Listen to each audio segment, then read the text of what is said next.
Quero convidar você a abrir a sua Bíblia no Evangelho de Mateus, capítulo 5, no versículo 5. Um texto bem conhecido nosso que trata das bem-aventuranças, é uma introdução que Cristo faz ao seu Sermão do Monte. Esse sermão que foi o maior sermão já registrado aqui de Jesus. E nessa introdução ele começa a falar a respeito das bem-aventuranças, e eu quero tratar a respeito de uma bem-aventurança específica que se encontra no versículo 5. Mateus 5, 5, amém? O texto diz assim: Bem-aventurados os humildes ou os mansos, pois eles receberão a terra por herança. Vamos orar, irmãos?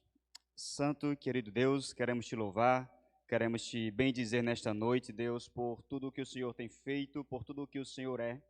Pedimos que o Senhor nos conduza durante esse momento de exposição da Tua santa palavra, Deus. Que o Teu Espírito Santo possa iluminar as nossas mentes, para que venhamos a compreender a Tua verdade, para que sejamos confrontados, para que sejamos cheios do Senhor, Deus. Que nesta noite, de fato, possamos sair contemplando aquilo que virá, Deus, como nós iremos meditar. Oramos assim em nome de Jesus. Amém.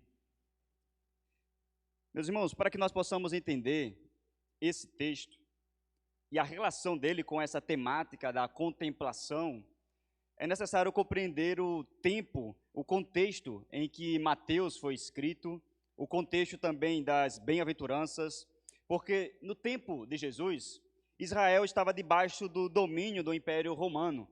Ainda havia uma expectativa da chegada do Messias, que, segundo a concepção popular, segundo eles imaginavam, o Messias viria e já tiraria a opressão de Roma, libertaria Israel e elevaria essa nação sobre todas as outras.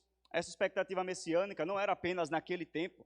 Essa expectativa messiânica ela vem se desenvolvendo desde o livro de Gênesis, quando Deus faz a promessa de que a semente da mulher esmagaria a cabeça da serpente. E várias outras vezes, Deus foi reafirmando essa promessa. Ele faz uma aliança com Davi, e ele diz a Davi que o seu descendente se assentaria no seu trono, e o seu trono seria eterno, o seu reino jamais teria fim. Então era esse rei que a nação de Israel tanto aguardava, a nação de Israel tanto esperava. Então Mateus escreve este evangelho, justamente com o objetivo de mostrar para os judeus que Jesus é o cumprimento dessa profecia.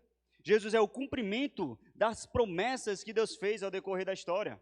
Jesus é, de fato, o Messias prometido, o Messias esperado, o rei davídico tão aguardado da nação. Ele é Jesus. E é por isso que este evangelho é comumente chamado de o evangelho do rei, porque ele vai nos apresentar Jesus como sendo o rei que veio e que, inclusive, em sua primeira vinda já inaugurou o seu reino.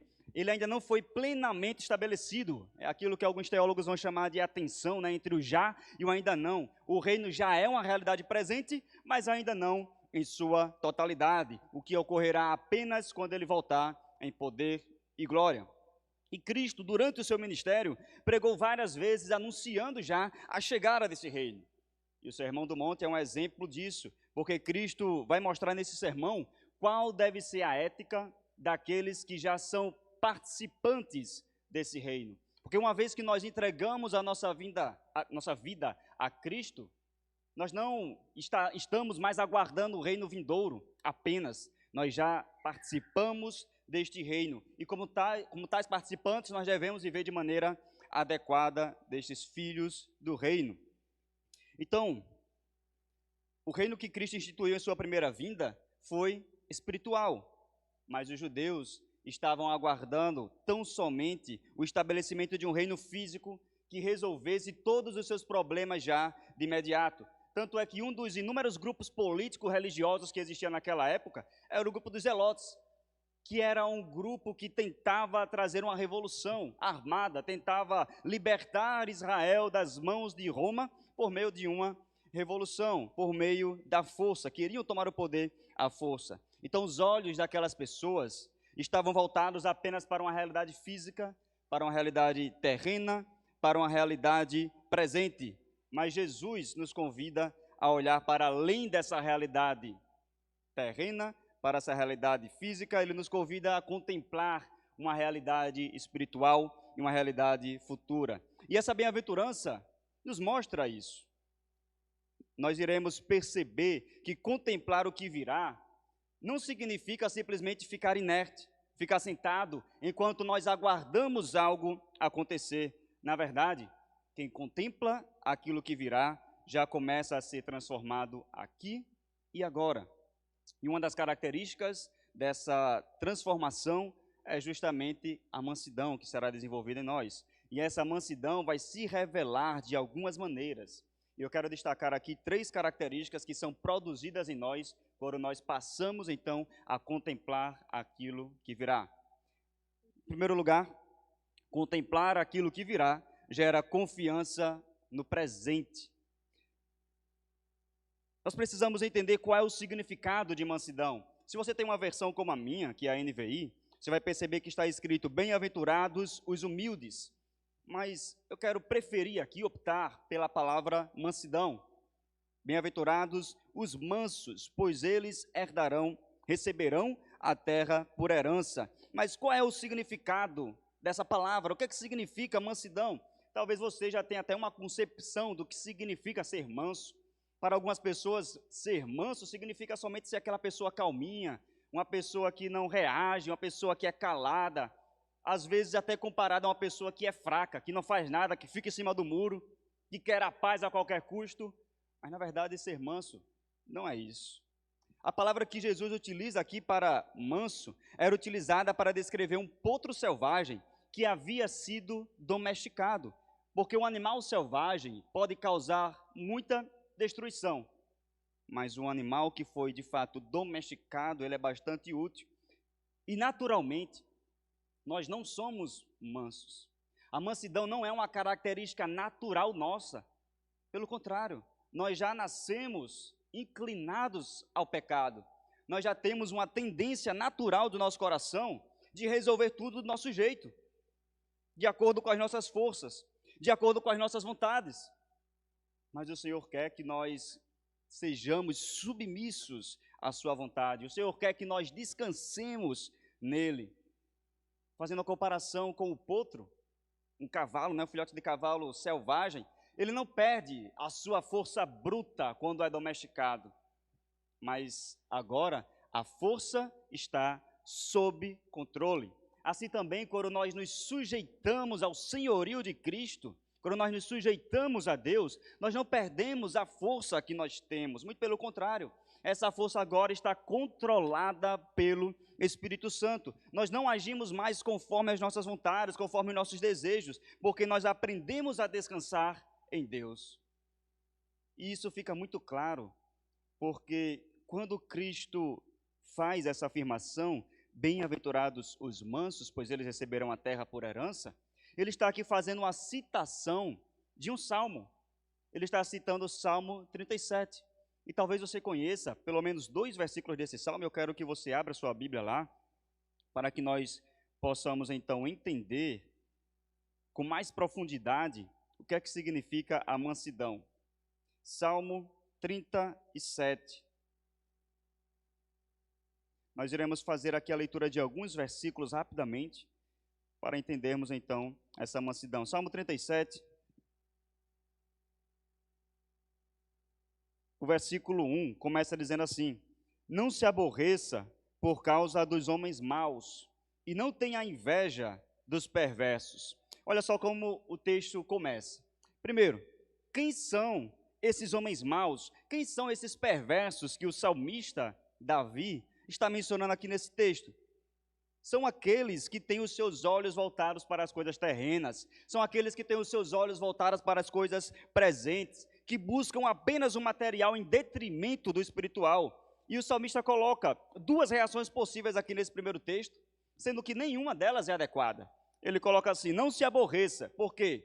Quando nós olhamos as injustiças acontecendo, quando nós olhamos os homens maus no poder, quando nós olhamos essas pessoas sendo impunes, ficando impunes mesmo diante de crimes que cometeram, nós podemos ter essa reação de nos aborrecermos diante dos homens maus.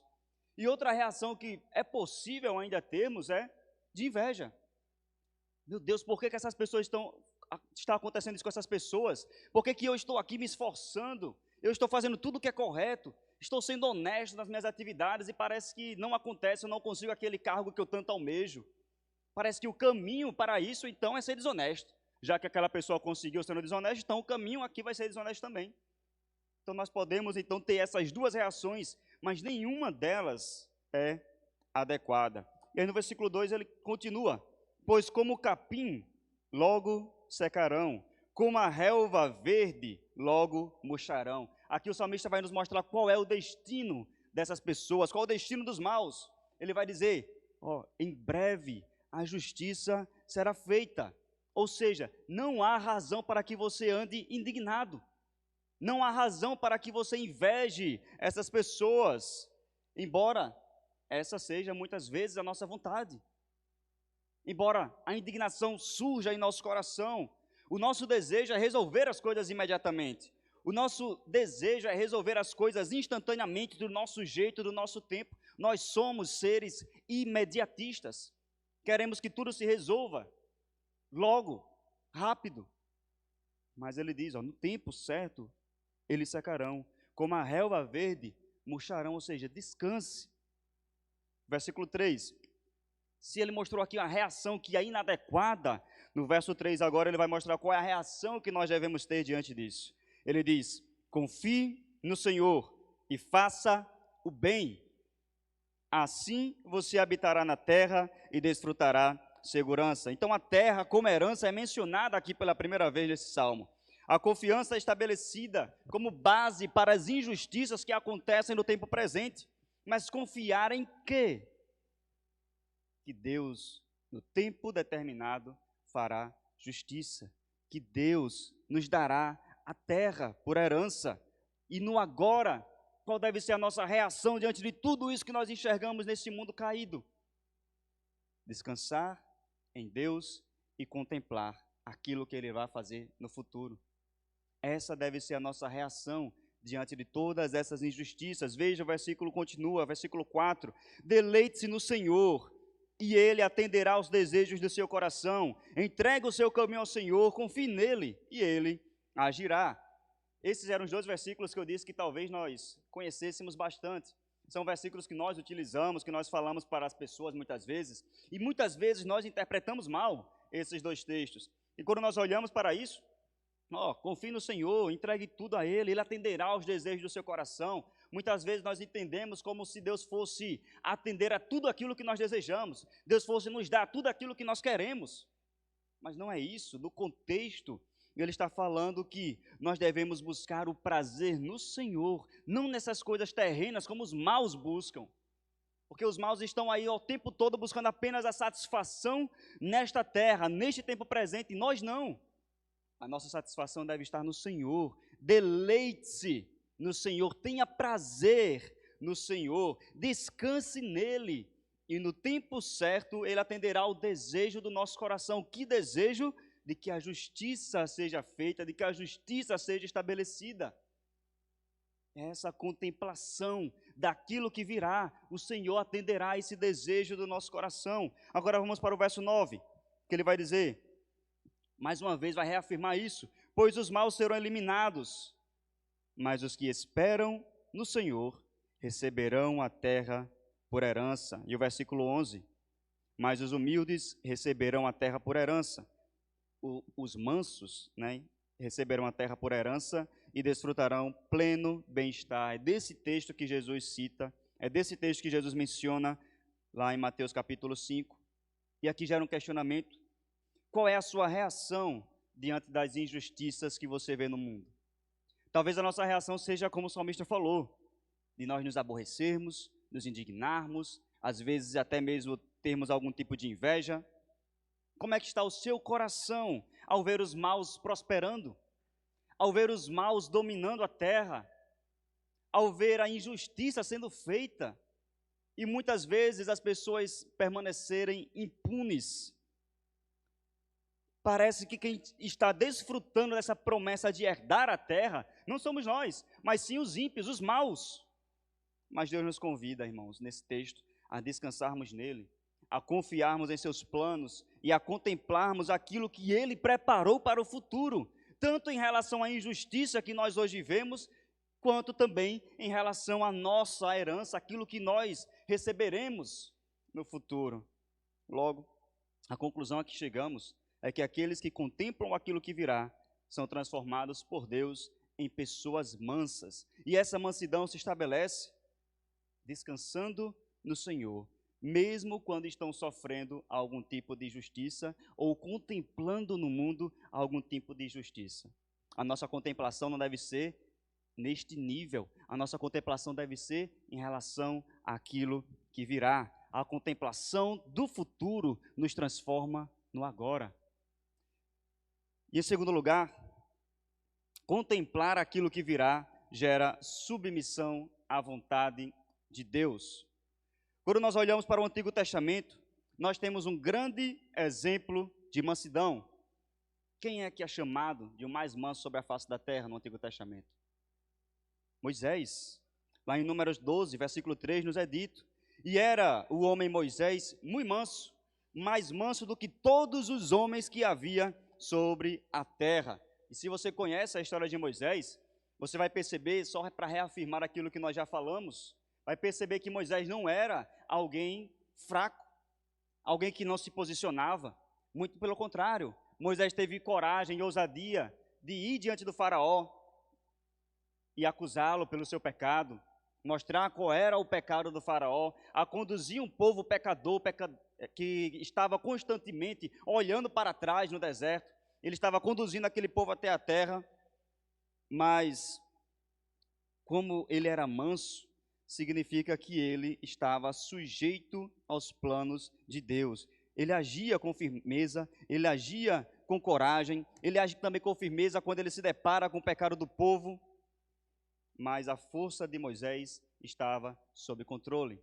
Quando ele estava sendo acusado, muitas vezes, ele não tentava resolver do seu jeito, ele não tentava resolver com as suas próprias mãos, na verdade ele recorria ao Senhor.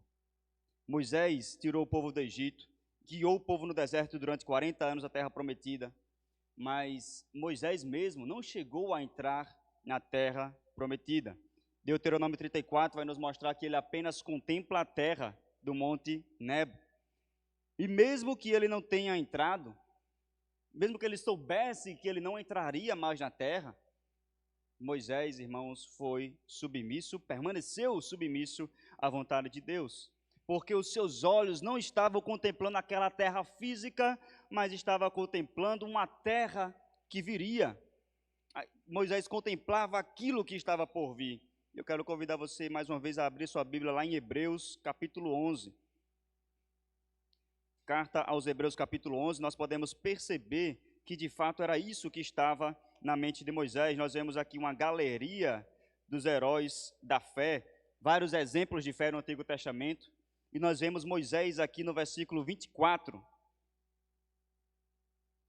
que diz assim: pela fé, Moisés, já adulto, recusou ser chamado filho da filha do faraó, preferindo ser maltratado com o povo de Deus, a desfrutar dos prazeres do pecado durante algum tempo. Aí olha só que interessante, ele está falando de Moisés no Antigo Testamento, e versículo 26 diz: por amor de Cristo, considerou sua desonra uma riqueza maior do que todos os tesouros do Egito, porque contemplava a sua recompensa. E o versículo 27, pela fé saiu do Egito, não temendo a ira do rei, e perseverou, porque via aquele que é invisível. Meus irmãos, o texto é muito claro, ao dizer que Moisés não estava com os seus olhos fixos naquilo que era terreno, naquilo que é carnal, naquilo que é o agora, o presente, mas os seus olhos estavam fixos em sua recompensa futura. E é por isso, irmãos, que Moisés pôde enfrentar todas aquelas dificuldades que ele enfrentou no deserto. As dificuldades que ele enfrentou com o povo não o fizeram desistir. Ele não reagia de acordo com a sua própria vontade.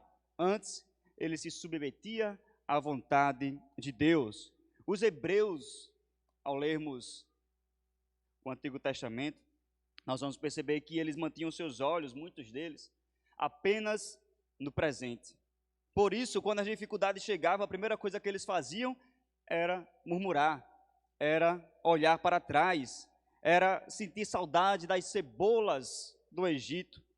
Quando Moisés, por exemplo, demorou para descer no monte, para trazer a mensagem da parte de Deus, o que é que eles fizeram? Vamos aqui fazer um bezerro de ouro, e vamos adorar a esse bezerro, celebrar a esse bezerro, a esse Deus que nos tirou do Egito. Foi isso que eles fizeram, irmãos. Por quê? Porque eles eram incapazes de contemplar o Deus invisível, como Moisés contemplava.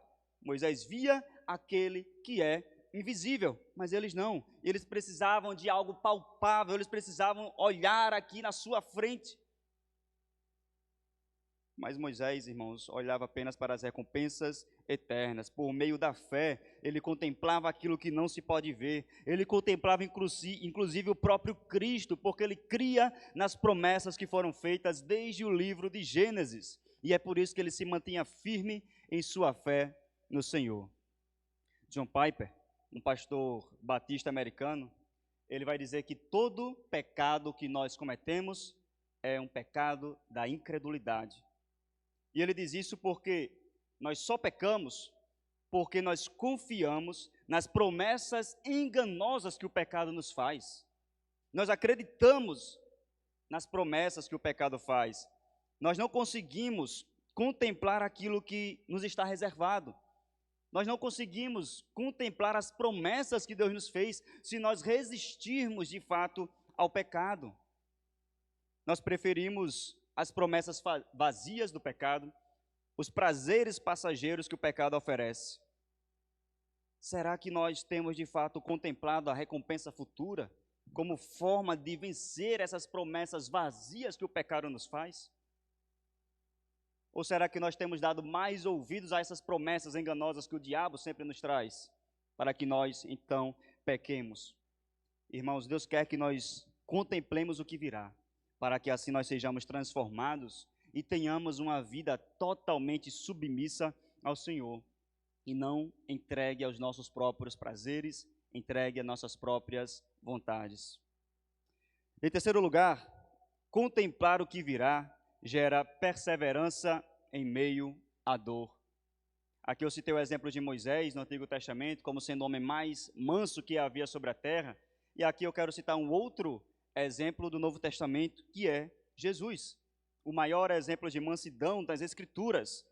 Em Mateus 11:29, ele diz: aprendei de mim, que sou manso e humilde de coração. Mais uma vez podemos perceber que a mansidão não era fraqueza. Jesus também era extremamente forte. Ele, sendo Deus, era o Todo-Poderoso. Ele tinha o atributo da onipotência. Ele não deixou esse atributo quando ele se encarnou, mas ele decidiu não usar desse atributo em benefício próprio, mas ele se submeteu totalmente e voluntariamente à vontade do Pai. Quando ele foi acusado injustamente, quando ele foi preso, quando cuspiram em seu rosto, quando ele foi escoteado, quando o prenderam numa cruz, ele estava totalmente submisso ao Pai. Em todas essas coisas, Cristo se manteve fiel. Ele foi perseverante, como profetizou Isaías, como o cordeiro mudo foi levado ao matadouro, como ovelha muda diante dos tosquiadores, não abriu a boca. E por que Cristo se manteve perseverante? Voltemos para Hebreus, se você ainda está com sua Bíblia aberta, o capítulo 12, vai nos mostrar o porquê que Cristo de fato pôde então manter a sua fidelidade. Ele se manteve perseverante, mesmo em meio à dor, mesmo em meio ao sofrimento. Versículo 2 diz: tendo os olhos fitos em Jesus, autor e consumador da nossa fé, ele, pela alegria que lhe fora proposta, suportou a cruz, desprezando a vergonha, e assentou-se à direita do trono de Deus. Meus irmãos, esse texto vai nos dizer que Cristo também contemplou aquilo que estava por vir. Cristo contemplou a alegria que lhe foi proposta. E é por isso que, fazendo essa contemplação daquilo que estava por vir, ele então pôde enfrentar os sofrimentos com perseverança, com paciência. Meus irmãos, a morte na cruz era a pior de todas as mortes que poderia acontecer naquele tempo. Era uma morte torturante, era uma morte vergonhosa, que envolvia ali uma humilhação pública diante dos que estavam ali presentes. Mas Cristo não olhou para os sofrimentos daquele momento, pois eles eram passageiros. Ele contemplou a alegria futura que era eterna. E a boa notícia, irmãos, é que nós, uma vez que entregamos a nossa vida a Cristo, nós nos tornamos participantes dessa mesma alegria que Jesus experimentou. Ele, melhor dizendo, a prometeu para nós também. Nós desfrutaremos dessa mesma alegria eterna. E é por isso que o nosso texto, voltando para Mateus 5:5, é por isso que o nosso texto vai nos dizer: bem-aventurado é, no tempo presente. Veja que o verbo está no presente, não bem-aventurado será. Nós podemos desfrutar, irmãos, dessa bem-aventurança no tempo presente, agora. E essa palavra bem-aventurança, ela foi utilizada aqui, na verdade, na época, ela era utilizada pelos gregos para indicar uma alegria, uma bem-aventurança, um estado de espírito que apenas os deuses poderiam experimentar, já que os gregos criam em vários deuses. Ele achava que essa alegria podia ser desfrutada apenas por eles, já que os deuses não estavam sujeitos às mesmas preocupações e aflições que nós, humanos, estamos. Mas Cristo diz: não, essa bem-aventurança não é para esses supostos deuses, mas para vocês. Bem-aventurado é, no tempo presente, nós podemos já desfrutar dessa alegria, uma alegria que não depende das circunstâncias, não depende das coisas que nós podemos ter, não depende de algo que nós podemos conquistar, mas depende unicamente de Cristo. Depende apenas dele. A promessa feita para nós é a de que no futuro habitaremos novos céus e nova terra. A terra, meus irmãos, será completamente restaurada. Não mais será a terra que hoje nós podemos presenciar, mas uma nova terra restaurada e livre de todas as consequências do pecado. A dor e a morte já não mais existirão, mas apenas a alegria perpétua na presença do nosso Deus. A promessa, irmãos, que Deus nos faz para o tempo presente não é a de que nós seremos livres dos sofrimentos atuais. Na verdade, irmãos, Cristo nos disse que no mundo nós enfrentaríamos aflições. Mas no mesmo texto, na mesma frase, ele vai nos dizer: tenham bom ânimo, eu venci o mundo. A cruz, meus irmãos, não foi uma derrota, muito pelo contrário, foi uma vitória. E embora nós passemos por dores no tempo presente, nós podemos, assim como Cristo, contemplar a alegria que nos foi proposta, para então nós enfrentarmos todos esses sofrimentos com perseverança, assim como Cristo pôde experimentar. Meus irmãos, eu quero finalizar com uma história que motivou a escrita de um hino que, creio eu, todos nós devemos conhecer aqui. Um hino do cantor cristão que diz: sou feliz com Jesus. Horatio Spafford, não sei se eu falei certo, por volta de 1870, enfrentou grandes dificuldades. Ele perdeu seu filho pequeno por uma doença, teve parte de seus negócios arruinados no grande incêndio de Chicago. Então, depois disso, ele e sua família decidem ir para a Europa, mas um imprevisto o impediu de embarcar naquele navio. A sua esposa e as suas 4 filhas foram. No entanto, o navio em que elas estavam se envolve em um acidente e ocorre ali um naufrágio. 266 pessoas morrem, incluindo suas 4 filhas. Em casa, ele recebe apenas um bilhete da sua esposa, dizendo: salva, porém só. E ali, irmãos, com o coração despedaçado, aquele homem viaja então para encontrar a sua esposa. E quando ele estava passando pelo local onde aconteceu o acidente, ele ali é avisado que foi ali onde o navio afundou. Naquele momento, ele vai até a sua cabine e ele escreve essas palavras: se paz a mais doce eu puder desfrutar, se dor a mais forte sofrer, ou seja o que for, tu me fazes saber que feliz com Jesus sempre sou. Na versão original, vai tudo bem com a minha alma. Meus irmãos, se nós enfrentássemos tudo isso que esse homem enfrentou, será que nós teríamos essa fé para dizer, vai tudo bem com a minha alma? Será que nós poderíamos dizer, sou feliz com Jesus? E nós podemos pensar, por que que esse homem pôde ter uma fé como essa? Porque nós olhamos para Moisés e nós pensamos, não, mas Moisés, no Antigo Testamento, falou face a face com Deus. Aí eu dou um exemplo de Jesus, não, mas Jesus era Deus. Mas, e Horatio Spafford? Era um cristão, como nós somos. Mas ele teve essa coragem, essa fé de cantar essas palavras, irmãos, em um dos momentos mais difíceis de sua vida, porque ele contemplou aquilo que estava por vir. As suas filhas, pouco antes da viagem, haviam decidido entregar a vida delas a Cristo. Então, irmãos, ele e a sua esposa descansaram nessa certeza de que um dia todos eles estariam juntos para todo sempre. Então, irmãos, nós devemos não olhar para as coisas dessa terra. Os nossos olhos não devem estar fixos no aqui, no agora. Nós não devemos andar preocupados, indignados com as injustiças que acontecem. Nós devemos apenas contemplar o futuro, contemplar aquilo que virá, no tempo determinado por Deus, não no nosso tempo. Tudo isso que nós hoje contemplamos, um dia deixará de existir em relação ao pecado, às injustiças, e nós habitaremos novos céus e nova terra, onde habita a justiça e a alegria para todo sempre. Vamos orar? Santo Deus, amado Pai, queremos te louvar nesse momento, te agradecer, ó Deus, pela tua santa palavra que foi exposta e te pedir, ó Deus, que o Senhor perdoe os nossos pecados.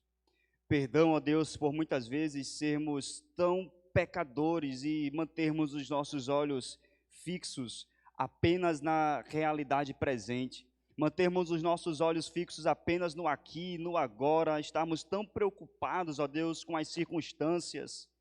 Pedimos perdão por isso e pedimos, ó Deus, que o Senhor nos ajude a aprender com esses exemplos que nós vimos de pessoas que não contemplavam meramente as coisas terrenas, as coisas carnais, mas contemplaram aquilo que está por vir.